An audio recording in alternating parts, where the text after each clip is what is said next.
ڕەجەب تەیب ئەردۆغان سەرۆکۆماری تورکیا بە هەندانی دووبارە هەڵبژاردنەوەی لە مانگی پێنجدا بەردەوامە لە سەرکوتکردنی بەشەکانی کۆمەلگای مەدەنی تورکیا کە بە هەڕەشەکردن لە دیموکراسی تۆمەتباریانەکات. چالاکوانانی کۆمەڵی لێکۆڵینەوەکانی سیاسەتی کۆمەڵایەتی و ناسنامەی ڕێگەزی و ئاراسەی سێکسی کە بە CPOD ناساوە دەڵێن بەهۆی کەمبوونەوەی پشتیوانی نێودەوڵەتیەکان و ڕوبەڕووی شەڕێکی دارایی دەبنەوە بۆمانەوە.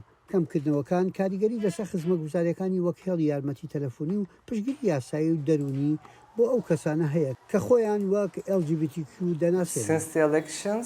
لە دوای هەڵبژاردنەکانەوە پشتگیری دارایی کەم بوونەتەوە ئەوەش داتاکانە. هەڵسەنگاندنێک نییە و مەحاڵە وەها بتوانین بەردەوام بین لە ئەنجامدانی ئەو هەموو چالاکیە با خۆبەخشی. ئەلبەتە دابینکردنی پارە گرنگە بۆ مانەوەی ڕێکخراوەکە. چاودێران دەڵێن لەگەڵ هەڵبژاردنەوەی ئەردۆغان فشار و توونڕەوی زۆر دەبینێت، هەروەها هەوڵی جڵەوکردنی ئۆپۆزیسیۆن. ئەم دۆخەش وەک دەڵێن لە نێو ئەو لایەنانە پارە دەبەخشن ئەو پرسەی دروست کردووە ئایا پێویستە کۆمەکی کۆمەلگای مەدەنی تورکیا بکرێت؟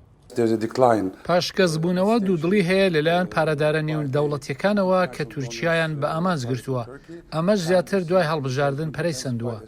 لە هەمان کاتدا پشتگیری دارایی ناوخۆش وشکی کردووە لەلایەن خێرخوازە تورکیەکانەوە پاش ئەوەی عوسمان کاڤاڵا بە تۆمەتی هەوڵدان بۆ ڕوخانی حکومەت سزای زیندانی هەتایی بەسەر سەپێدا دوای ئەوەی بە پاپشتیکردنی ناڕزایەتیەکانی گیزی سەرتاسەری ساڵی 2016 دژی سیاسەتەکانی ئەردۆغان سزادرا. لە کاتێکدا ئەو بڕیارە لەلایەن واشنگتن و مافی ئەوروپا سەرکۆ نەکرا، بەڵام ئەردۆغان بەرگری لە زیندانیکردنی کاڤالا و گروپە مەدەنیەکانی وەک ئەوانەی کاڤالا پشتگیری دەکران. تۆمەتباریشان دەکات بە پلانگیری لەگەڵ بەخشەرە نێودەوڵەتیەکان بۆ تێکدانی دەسەڵاتەکەی.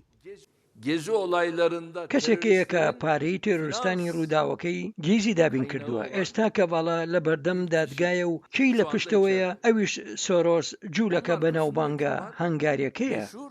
جۆرج سۆرۆس خێرخوازێکی ئەمریکی هەنگاریە لە سەردەمانێکدا لە ئەنگلێکی بەرچاوی کۆمەلگای مەدەنی تورکی بووە تا ئەو کاتەی لە ساڵی 2017دا لە ژێر فشاری حکومەتی تورکیا کشایەوە. چالاکوانان هۆشداری دەدەن کە یەکێکی تر لەو کۆمەک بەخشانە لە ئەوروپایە و نەناسراوە وابڕا لە کۆتایی ئەم مانگەشدا کۆمەکەکانی بوەستێنێت.